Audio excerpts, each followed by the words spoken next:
Derangement of and distinct objects, इसके दो फॉर्मूले हमारे पास। एक एक्सप्लिसिट फार्मूला है जो कि आप एन दीजिए तो सीधे से नंबर ऑफ डिरेंजमेंट देगा, और दूसरा है रिकर्सिव फार्मूला जो कि यहाँ पर किसी भी टर्म्स को फाइंड आउट करने के लिए अन्यथा आपको एन नंबर डिस्टिंक्ट ऑब्जेक्ट का डिरेंजमेंट के लिए आपको प्रीवियस कितने डिरेंजमेंट के वैल्यूज होंगे उनको फाइंड आउट करना होगा।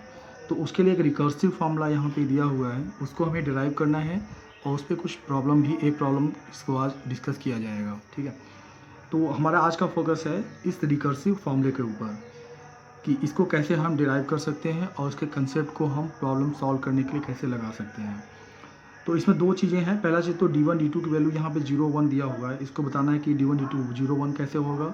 सेकंड एस्पेक्ट कि Dn का जो एक्सप्रेशन है उसको हम कैसे फाइंड आउट कर सकते हैं, या कह सकते हैं कि जो Dn का एक सीक्वेंस है, D1 D2 D3 एक सीक्वेंस है, उसमें ये पैटर्न हमें फाइंड आउट करना है और उसी पैटर्न के बाद फिर हमें इस एक्सप्रेशन को भी फाइंड आउट करना है। ठीक है, तो फर्स्ट स्टार्ट करते हैं इसको कि D1 equal to 0 and D2 equal to 1 है यहाँ पे। तो D1 इक्वल टू 0 इसका मतलब क्या है कि आपके पास एक सिंगल ऑब्जेक्ट है और उसको डिरेंज करना है। डिरेंज करने का मतलब क्या हुआ कि इस तरह से अरेंज करना है कि कोई भी ऑब्जेक्ट अपनी ओरिजिनल पोजीशन पे ना हो। ठीक है, तो यहाँ पे ए मतलब इसको अरेंज करना है कि आप कितने तरह से अरेंज कर सकते हो कि ये अपनी पोजीशन पे ना हो। जैसे लाइक कि आप अगर अपनी कुर्सी पे आप बैठे हुए हैं, आपके पास आसपास कोई और चेयर नहीं है, तो आप कितने तरीके से दूसरी कुर्सी बैठ सकते हो कि आप अपनी कुर्सी से हट जाओ। ठीक है, तो कह सकते हैं अपनी कुर्सी छोड़ देंगे तो कल ज़मीन मिलेगा, आपको कोई दूसरी कुर्सी नहीं है, तो कितने वेज हो सकते हैं? 0। आपके पास कोई और कुर्सी तो है नहीं। तो ए अगर सिंगल ऑब्जेक्ट है तो उसके लिए D1 की वैल्यू क्या हो जाएगी? It will be 0। अगर दो ऑब्जेक्ट लेते हैं यहाँ पे ए और बी, दो दोस्त हैं, मान लीजिए कि आप बैठे हुए हैं, दोनों के पास चेयर पर आप बैठे हुए हैं और कोई चेयर नहीं है वहाँ पे। अब कहा जाए कितने तरीके से आप अपनी चेयर को आप अपनी चेयर सेट के दूसरे चेयर बैठ सकते हो कि कोई भी अपने पे ना बैठा हो। ठीक है, तो ये कह सकते हो कि आप अपने दोस्त की चेयर बैठ जाओ और दोस्त आपकी चेयर बैठ जाए, यानी कि बी ए इस तरह का हो जाए। तो अब यहाँ पे कोई भी अपने ओरिजिनल पोजीशन पे नहीं बैठा हुआ है, तो ये करने का तरीका कितना होगा? केवल एक। तो D2 की वैल्यू कितनी हो जाएगी? इस विल बी 1। तो ये पहला पार्ट हो गया हमारे पास कि D1 की वैल्यू क्या हो रही है? 0 एंड D2 की वैल्यू क्या हो रही है? 1। अब नेक्स्ट पार्ट में आते हैं कि ये पैटर्न को फाइंड आउट करने के लिए इसको देखते हैं कैसे हो सकता है। एंड डिस्टिंक्ट ऑब्जेक्ट को डिरेंजमेंट को हम एक अलग तरीके से देख रहे हैं कि लेट सपोज कि अगर हमारे पास एक फंक्शन डिफाइन कर रहे हैं यहाँ पे 1 2 से 3 से लेते हुए हमारे पास n फर्स्ट नेचुरल नंबर ले रहे हैं, सेट में डोमेन में ले रहे हैं, और सेम हम ले रहे हैं को डोमेन में 1 2 3 से लेते हुए n तक, और ये हमारे पास क्या हो गया? This is the f। ठीक है, और f पे कंडीशन क्या है कि f is 1 1, and second aspect क्या है यहाँ पे कि f of i is not equal to i is equal to 1 2 से लेते हुए n तक। तो हम derangement of n distinct object is same as number of function from this set to this set and following these two condition, obeying या कह सकते हैं कि following these two conditions f is 1 1 and f of i is not equal to i, यानी कि हर एक object, कोई भी दो डिस्टिंक्ट ऑब्जेक्ट यहाँ पे इनपुट से आउटपुट में सेम ऑब्जेक्ट से नहीं हो रहे हैं, जैसे कि 1 और 2 3 से मैप नहीं होगा। या ये कह सकते हैं कि को डोमेन का कोई भी ऑब्जेक्ट का एक से ज़्यादा प्री इमेज नहीं है, ये 1 1 का हो गया। और यहाँ पे F of I is not equal to I मतलब कि कोई भी एलिमेंट सेम एलिमेंट से मैप अपने ही से मैप नहीं हो रहा है। 1 1 से नहीं हो रहा है, 2 2 से नहीं हो रहा है, 3 3 से नहीं हो रहा है, इसी तरह से n से मैप नहीं हो रहा है। तो इस तरह से अगर हम नंबर ऑफ फंक्शन को काउंट कर लें, that will be the same as the derangement of N distinct objects, क्योंकि वहाँ भी कंडीशन है कि कोई भी अपने ओरिजिनल पोजीशन पे नहीं आ रहा है। तो यहाँ पे हर एक फंक्शन क्या देगा? वो सारे अरेंजमेंट देगा। जैसे कि आप 1 को आपने 2 से किया, 2 को 3 से किया, 3 को 4 से, n-1 को n को 1 से। तो ये जो फंक्शन है ये आपको बताएगा कि इसको किस तरह से आप अरेंज कर सकते हो आप कि कोई भी अपने ओरिजिनल पोजीशन पे ना हो। तो this too will be same. तो हम इस फंक्शन में कितने फंक्शन हम डिफाइन कर सकते हैं जो कि इस कंडीशन को ओबे करेगा। ठीक है, तो अब इसमें देखते हैं कि कितने फंक्शन को काउंट करना है। तो पहले स्टार्ट करते हैं पैटर्न, हमें चूंकि फाइंड आउट करें तो पैटर्न ही देखते हैं। आप इसको ऑब्जर्व करते हैं कैसे बिहेव कर रहा है ये। तो 1 के पास है कि 1 के पास नहीं जा रहा है, तो 1 के पास कितना ऑप्शन बचे अब, n-1 ऑप्शन है। अब 1 2 के पास जा सकता है, 3 के पास, n के पास जा सकता है। तो पहले मान लेते हैं कि 1 2 के पास गया, इस पर ऑब्जर्व करते हैं कैसा बिहेव करेगा। तो अब 2 के पास जो है उसके पास ऑप्शन है कि वो 2 कहाँ जाए, 1 के पास जाए या 2 3 और उससे आगे के पास जाए 4 5 n तक जाए, ठीक है। n-1 ऑप्शन है उसके पास। तो अब इसको हम दो कैटेगरी में देख रहे हैं यहाँ पे, जैसे कि इधर के एलिमेंट एक जैसे बिहेव कर रहे हैं, ये एक अलग एलिमेंट है, इसका जो प्रॉपर्टी है इससे अलग है, क्योंकि ये यहाँ पे 1 जो है ये ऑलरेडी इसको ऑक्यूपाई किया हुआ था, ये 1 इन सभी से डिफरेंट है। तो इसको दो कैटेगरी में डिवाइड करें यहाँ पे हम। तो पहला कैटेगरी ले रहे हैं यहाँ पे कि 1 2 से मैप हो चुका है और 2 को 1 से मैप कर दे रहे हैं, 2 1 से मैप हो गया। दूसरा कैटेगरी ले रहे हैं यहाँ पे हम 1 2 से मैप हुआ है एंड यहाँ पर हम ले रहे हैं कि 2 जो है 3 4 से लेते हुए n में से मैप हो रहा है। अब देखिए यहाँ पे ये दो केस हैं, ये म्यूचुअली एक्सक्लूसिव है यहाँ पे, ठीक है, कि यहाँ पे जो नंबर ऑफ फंक्शन बनेगा वो इससे डिस्टिंक्ट होगा, क्योंकि यहाँ पे 2 1 से मैप हो रहा है, यहाँ पे 2 1 से मैप नहीं हो रहा है। तो एक तरह कह सकते हैं कि म्यूचुअली एक्सक्लूसिव या कह सकते हैं डिसजॉइंट सेट है। तो अगर हमें ये फाइंड आउट करना है, आपको 1 अगर 2 से मैप हो रहा है, ऐसे कितने फंक्शन होंगे, तो this will be the function this much. और यहाँ पे अगर ये फंक्शन निकालें कितने यहाँ पे हैं कितने यहाँ पे हैं, दोनों को सम करके बता सकते हैं कि 1 2 से मैप हो रहा है और इस कंडीशन को फॉलो करें, ऐसे कितने फंक्शन बन सकते हैं। तो यहाँ पर इसको बना लेते हैं, ये 1 2 3 से होते हुए n हो गया, 1 2 3 से होते हुए n हो गया, और यहाँ पर 1 2 3 से होते हुए n, यहाँ पर 1 2 3 से होते हुए n तक हो गया। तो यहाँ पर भी फंक्शन है एक, और यहाँ पर भी हम एक फंक्शन डिफाइन कर रहे हैं, ठीक है। अब देखिए यहाँ पर 1 2 से है मैप, यहाँ भी 1 2 से मैप है, लेकिन यहाँ पे 2 1 से मैप हो गया, और यहाँ 2 के बारे में 3n कोई है यहाँ पे, ठीक है। हमें अभी इस चीज़ में बात करेंगे। तो पहले इस पार्ट में देखते हैं यहाँ पे। अब चूंकि 1 2 से मैप हो गया, 2 1 से मैप हो गया, तो आउट हो गया यहाँ पे। अब बाकी बचे हमारे पास n-2 डिस्टिंक्ट ऑब्जेक्ट्स हैं और करेस्पॉन्डिंग n-2 डिस्टिंक्ट ऑब्जेक्ट से मैप करना है, ठीक है। तो अगेन फॉलो करना है इनको एक कंडीशन कि अपने से मैप नहीं होना है, 1 1 होना है। तो 3 3 से नहीं जाएगा, 4 4 से नहीं जाएगा, n से नहीं जाएगा। तो this is just like equivalent to original. यहाँ पे n एलिमेंट थे, यहाँ पे कितने बचे, n-2 एलिमेंट। तो n-2 एलिमेंट का डी अरेंजमेंट हो गया यहाँ पे। तो इसको हम डिनोट कर सकते हैं dn-2 से, ठीक है। अब यहाँ पार्ट में आते हैं। अब देखिए इसमें 1 2 से मैप होने के बाद अब 2 के पास बचा है 1 3 से n तक। इसको लिख लेते हैं अलग तरीके से यहाँ पे। तो ये हो गया हमारे पास कि ये 2 3 4 से लेते हुए n तक गया, और यहाँ पर 1 3 4 से लेते हुए n तक गया। तो अब चूंकि 1 2 से हो गया, इसको हटा देते हैं। अब हम कहते हैं कि ये बाकी एलिमेंट की मैपिंग कितने तरीके से आप कर सकते हो आप। तो यहाँ भी कंडीशन है कि 2 1 के पास नहीं जा रहा है, 3 3 के पास नहीं जा रहा, 4 4 के पास नहीं जा रहा, n के पास नहीं जा रहा है। तो this is the same like condition here कि कोई भी एलिमेंट अपनी करस्पॉन्डिंग पोजीशन पे नहीं जा रहा है। इसको 1 के बजाय समझिए करस्पॉन्डिंग पोजीशन। 1 अपनी पोजीशन पे नहीं जा रहा है, 2 अपनी पोजीशन पे नहीं जा रहा है, 3 अपनी पोजीशन पे नहीं जा रहा है। That is number of function जो कि इस कंडीशन को फॉलो, कोई भी अपनी जगह पे नहीं जा रहा है, ठीक है। पोजीशन आप देखिए यहाँ पे। अब यहाँ पे देखिए कि 2 अगेन अपनी फर्स्ट पोजीशन पे नहीं जा रहा, फर्स्ट एलिमेंट फर्स्ट पोजीशन नहीं जा रहा, सेकंड पे नहीं जा रहा, थर्ड पे नहीं जा रहा, n-1 पे नहीं जा रहा है। तो this is number of function जो मैपिंग यहाँ पे आप बनाएंगे, this will be the same as the rearrangement of n-1 distinct objects.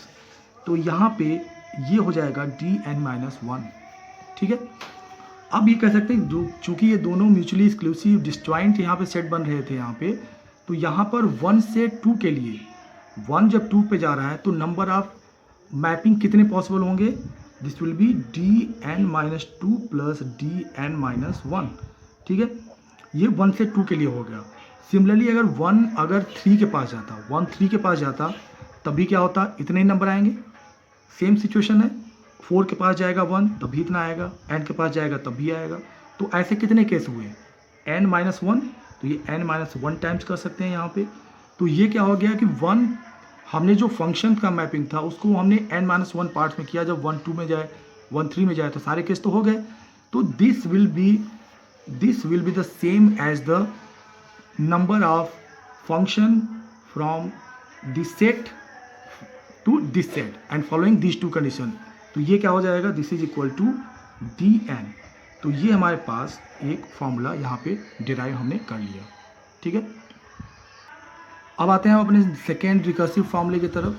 यहाँ पर इस फॉर्मूले को डिराइव करना है. तो इस फॉर्मूले को आप ट्राई कर सकते हैं कि आप फर्स्ट फॉर्मूले से आप इस फॉर्मूले को कैसे डिराइव कर सकते हैं. मैं वो चीज़ डिस्कस करने जा रहा हूँ. और लेट्स पहला दिया हुआ है आपके पास, हमने ड्राइव भी किया इसको, n-1 times dn-1 plus dn-2. ठीक है, और इसको रिराइट कर सकते हैं आप. तो ये हो जाएगा n times dn-1 minus dn-1 plus n-1 times dn-2. ठीक है, नेक्स्ट अब यहाँ पे क्या कर सकते हैं कि इसको हम लोग रिराइट करते हैं. यहाँ पे इसको इधर लेके जा रहे हैं. तो dn-n dn-1 is equal to minus dn-1 minus dn-1 times dn-2. तो यहाँ देखिए कि एक्सप्रेशन यहाँ पे जो है यहाँ पर भी वही है, बस यहाँ पे निगेटिव साइन का एक अंतर है बस. ठीक है, तो अगर इसी के सीक्वेंस में अगर एक नीचे अगर हम चलें तो यहाँ पर दिस इक्वल टू क्या हो जाएगा, minus of minus times this, ये हो जाएगा minus of this equal to dn-1 जगह पे एक नीचे जाएंगे तो dn-2 हो गया, माइनस इससे एक नीचे n-2 टाइम्स ये dn-3 हो जाएगा. फिर फर्दर अगर लिखना चाहें तो क्या हो जाएगा, एक और आएगा तो -1 पावर 3 हो जाएगा dn-3 minus n-3 and this is dn-3. ठीक, इसी तरह से फर्दर लेके जाते हैं यहाँ पे. तो लास्ट हमारे पास d1 और d2 तक है. तो d1 d2 तक जाते हैं यहाँ पे. तो एक चीज़ ऑब्जर्व करें कि पैटर्न क्या हो रहा है. यहाँ पे n-1 है और यहाँ पे -1 के पावर 1 है, n-2 है तो पावर 2 है, n-3 है तो पावर 3 है. ठीक है, तो यहाँ पे n में से जो सब्ट्रैक्ट कर रहे हो आप वो यहाँ पे एक्सपोनेंट में जा रहा है. ठीक है, और जो n-3 है वो यहाँ भी है, और सॉरी यहाँ पे ये n-4 हो जाएगा, ये n-4. तो इससे एक कम यहाँ पे है. तो अब हमें d1 और d2 तक लेके जाना है. तो जाहिर सी बात है कि ये वाला पार्ट क्या हो जाएगा, दिस विल बी d1 और ये क्या हो जाएगा d2. तो इसको अगर लिखना है तो कैसे लिख सकते हो आप, तो d1 को लिख सकते हो आप n-1 लिख सकते हैं, d1 हो जाएगा. ये लिखने का फ़ायदा देखिएगा मिलेगा आपको. अब यहाँ पे इससे क्या हो रहा है, n-4 से ये एक ज़्यादा है तो 1 है ये, तो क्या हो जाएगा यहाँ पर दिस इज इक्वल टू 2 हो गया, या n-2 लिख सकते हो आप, n-2 लिख सकते हो आप इसको. ठीक है, माइनस n-3 है तो ये क्या हो जाएगा, दिस इज dn-2 हो गया यहाँ पे, और ये -1 के पावर क्या हो जाएगा, n-3 था यहाँ पे तो 3 का 3 हो रहा, तो यहाँ पे n था तो क्या हो जाएगा, दिस इज पावर n-2. तो ये एक्सप्रेशन हो गया. अब इक्वल टू -1 के पावर n-2, दिस इज कितना हो जाएगा, this is d2 minus 2 times of d1. ठीक है यहाँ तक. अब d1 की वैल्यू 0 है और d2 वैल्यू क्या है 1, तो ये हो जाएगा दिस इज -1 के पावर n-2. अब इसमें हम -1 का स्क्वायर ऐड इसमें मल्टीप्लाई कर सकते हैं, क्योंकि 1 का स्क्वायर क्या हो जाएगा, -1 का स्क्वायर 1. तो दिस इक्वल टू लिख सकते हो आप -1 के पावर n भी लिख सकते हो आप इसको. ठीक है, अब हमारे पास एक्सप्रेशन आ गया कि dn equal to n dn-1 plus -1 to the power n. तो ये रिकर्सिव फार्मूला का सेकेंड फॉर्म आ गया हमारे पास, n ग्रेटर देन और इक्वल टू 2. ठीक, अब इसके बेसिस पे एक प्रॉब्लम भी डिस्कस कर लेते हैं जो कि RDJ एडवांस में आया हुआ है, और आई थिंक ये 2014 का शायद है, इसको ये मैं श्योर नहीं हूँ. और क्वेश्चन है कि 6 cards and 6 envelopes are numbered 1 2 3 4 5 6 and cards are to be placed in envelope so that each envelope contains exactly 1 card and no card is placed in the envelope bearing the same number, and moreover the card numbered 1 is always placed in envelope number 2, then the number of ways it can be done is. तो यहाँ पे 4 option है आपके पास और इनमें से आपको सही ऑप्शन सेलेक्ट करना है. तो इसमें आप कह सकते हैं जैसे मैंने फंक्शन वाला मेथड बताया यहाँ पे आपको, तो दिस इज़ जस्ट लाइक कि आपके पास एक number of function find out करना है और आपके पास डोमेन में आपके पास 1 2 3 4 5 6 हैं यहाँ पे, और यहाँ भी कितने हैं 1 2 3 4 5 और 6 एलिमेंट हो गए। अगेन सेम वही कंडीशन डिरीजमेंट का, जैसे आप कह रहा है कि कोई भी ईच एनवेलप में एक कार्ड है, यानी कि 1 1 की कंडीशन हो गई फंक्शन की, और no card is place in the envelope bearing the same number, यानी कि F of I is not equal to I, कोई भी एलिमेंट अपने आप से मैप नहीं हो रहा है। सेम कंडीशन जो फंक्शन का बताया था। अब यहाँ भी कंडीशन ये क्या है, 1 always place in envelope number 2, तो 1 कह रहा है कि ऑलवेज यहाँ पे 2 है। अब देखिए यहाँ पे जो हमने डिराइव किया था फॉर्मूला, यहाँ पे इसमें देखिए कि हमने लिया था कि 1 2 के पास जा रहा है, और उसके करस्पॉन्डिंग फिर हमने फाइंड आउट किया था कि अगर 1 2 के पास जा रहा है तो इतने नंबर ऑफ एलिमेंट्स हो रहे हैं, फिर 3 के पास जाएगा तो फिर इतना आएगा, 4 के पास जाएगा तब इतना आएगा, n-1 एलिमेंट के पास जा रहा है इसलिए n-1 से मल्टीप्लाई कर दिया। तो अगर 1 रिस्ट्रिक्ट करें केवल एक ही एलिमेंट के पास जा रहा है तो नंबर ऑफ केसेस कितने हो जाएंगे, दिस मच। तो इसका मतलब है कि अगर 1 को हमने 2 से फिक्स कर दिया तो अब जो नंबर ऑफ वेज हो जाएंगे वो कितने हो जाएंगे, इट विल बी टोटल 6 है यहाँ पे, तो ये कितना हो जाएगा D5 plus D4, D5 plus D4 ये हो जाएगा। अब यहाँ पे D5 और D4 आपको निकालना है, इसके लिए आप फॉर्मूला आपको मालूम है, Dn इक्वल टू कितना हो जाएगा n-1 times Dn-1 plus Dn-2। आप यहाँ से निकाल सकते हैं या तो एक्सप्लिसिट फार्मूला से भी निकाल सकते हैं आप। तो यहाँ से अगर निकालते हैं तो D1 हमको मालूम है कितना है 0, D2 कितना है 1, इसको याद करने की जरूरत नहीं है, आप तुरंत ही निकाल सकते हैं। तो अब D3 कितना हो जाएगा, this will B 2 times of D1 D2 plus D1 हो गया, तो ये कितना हो जाएगा 1 0 इक्वल टू कितना हो जाएगा 2। D4 में आते हैं तो ये 3 टाइम्स हो जाएगा, तो 3 टाइम्स कितना हो गया D3 प्लस D2, D3 की वैल्यू कितनी है 2 और D2 कितना है 1, तो ये 3 और 2 प्लस 1 इक्वल टू कितना हो गया 9। यहाँ पर D5 में आते हैं तो ये हो जाएगा 4 टाइम्स D4 प्लस D3 हो गया, तो 4 टाइम्स D4 की वैल्यू कितनी है 9 और D3 की वैल्यू कितनी है 2 इक्वल टू कितना हो गया, दिस इज इक्वल टू 44। ठीक है, अब पूछा क्या गया हमें D5 प्लस D4 हमें निकालना है, और D5 कितना है 44 एंड D5 हो गया ये, और D4 कितना है 9, तो इक्वल टू कितना हो गया, this is 44 plus 9 equal to कितना हो गया, दिस इज इक्वल टू 53।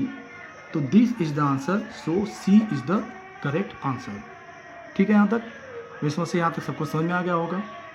अब चूँकि हमने एक प्रॉब्लम डिस्कस भी कर दिया है तो एक और थोड़ा सा हायर लेवल का क्वेश्चन मैं आपको दे रहा हूँ, और क्वेश्चन है कि let A 1 2 3 4 5 and B 0 1 2 3 4 5 set दो डिफाइन किए हुए हैं, and find the number of 1 1 function f such that f a to b such that f of I is not equal to i for every i is equal to 2 3 4 5, ठीक है, and f of 1 is not equal to 0 और 1। तो derangement का concept है जो आपने recursive formula में concept पढ़ा वही है, लेकिन इसमें काफ़ी थोड़ी डिफ़िकल्टी लेवल और बढ़ा हुआ है। इस क्वेश्चन को ट्राई करिए, इसका मैं आंसर कमेंट बॉक्स में दे दूंगा, वहाँ पे आप इसको आप आंसर आप देख सकते हैं। ठीक है, तो लेट्स ट्राई इट।